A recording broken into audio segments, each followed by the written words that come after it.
আপনি যেরকম একটা হত্যা মামলায় আসামি হয়ে আছেন, ঘুরে বেড়াচ্ছেন, টকশো করছেন, সেরকম আওয়ামী লীগও ইলেকশন করার অধিকার রাখে।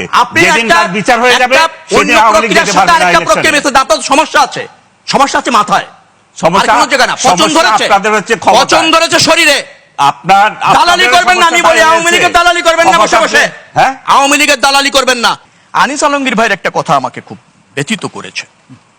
ফ্যাসিবাদের পতিত শক্তি রাজনৈতিক শক্তি হিসেবে উনি এখনো বিবেচনা করছেন। ফ্যাসিবাদের পতিত শক্তি রাজনৈতিক শক্তি নয়, এবং তার অংশগ্রহণ নিশ্চিত করা মানে ইনক্লুসিভ নির্বাচন নয়, মনে রাখা দরকার। দ্বিতীয়ত হচ্ছে 5ই আগস্টের পর কথিত একটি রাজনৈতিক দলের যে পতন হয়েছে, আনিস আলমগীর ভাইরা সেটা ধারণ করেন না। আপনি শুনেছেন গণ অভ্যুত্থানে সরকারের পতন হয়, পতনের পর ক্ষমতাচ্যুত হয়, কিন্তু রাজনীতি ছেড়ে দেশ ছেড়ে ভেগে যায় শুনেছেন নাকি?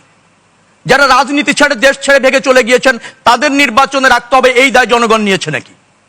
সেই জন্য সংগ্রাম হয়েছে নাকি? অতএব ইনক্লুসিভ নির্বাচন কি জনগণ তা জানে। হ্যাঁ, নির্বাচন ব্যবস্থাপনায় আওয়ামী লীগ হস্তক্ষেপ করেছে, নিয়ন্ত্রণ করেছে, দখল করেছে, বিধায় তো পতিত শক্তি হয়েছে। নতুবা আওয়ামী লীগের মতো এক সময়কার প্রতিষ্ঠিত রাজনৈতিক দলকে দেশ ছাড়তে হবে কেন? অতএব সেগুলি ইনক্লুসিভ নির্বাচন ছিল না। এখন যেটা হচ্ছে জাতীয় ঐক্যবদ্ধভাবে ইনক্লুসিভ নির্বাচনের দিকে যাচ্ছি। ওকে, একবার একটি রাজনৈতিক দল তাই বিচারিক প্রক্রিয়ার মধ্যে ঢুকে গিয়েছে, আওয়ামী লীগের বিচার দাবি হয়েছে, আইন করা হয়েছে, বিচার হবে, ট্রায়াল ফেস করবে, তারপর রাজনীতিতে বৈধ হলে রাজনীতি করবে, নির্বাচন করবে, সবই করবে। কেন তার আগে কেন হবে না? এত উদ্বিগ্ন হলেন কেন?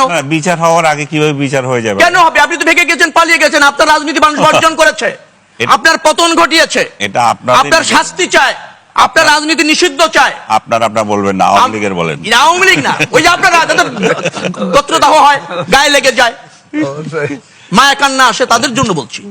এত সহজে ভাবে নিয়ে না। ওকে, শামীম হায়দার আমি বলি, শামীম হায়দার পাটোয়ারির সাথে আমি একমত। আপনি যদি প্রতিযোগিতাপূর্ণ গণতন্ত্র চান, আপনি যদি ধরেন উদার গণতন্ত্র চান, গণতন্ত্র যদি নিজের পক্ষে না আনেন, ওই জায়গাগুলি থাকতে পারলে ভালো হতো, বিশেষ করে সংবিধান সংশোধনের জায়গায়।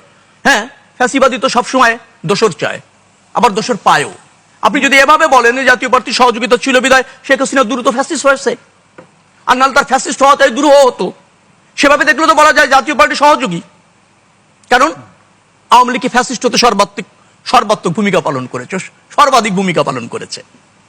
যুক্তি থাকতে পারে অনেক জায়গায়, কিন্তু আমি বলছি যে মানুষ ঐক্যবদ্ধ হয়েছে দুঃশাসন থেকে মুক্ত পাওয়ার জন্য। সুশাসন প্রতিষ্ঠিত হলে রাজনৈতিক দলগুলির বৃহত্তর সাথে একমত হবে, জাতীয় স্বার্থে একমত হবে, ভিন্ন আদর্শ, ভিন্ন মূলনীতি, ভিন্ন ঘোষণাপত্র নিয়ে রাজনৈতিক প্রতিযোগিতা করবে, সেদিকে আমরা এগোচ্ছি।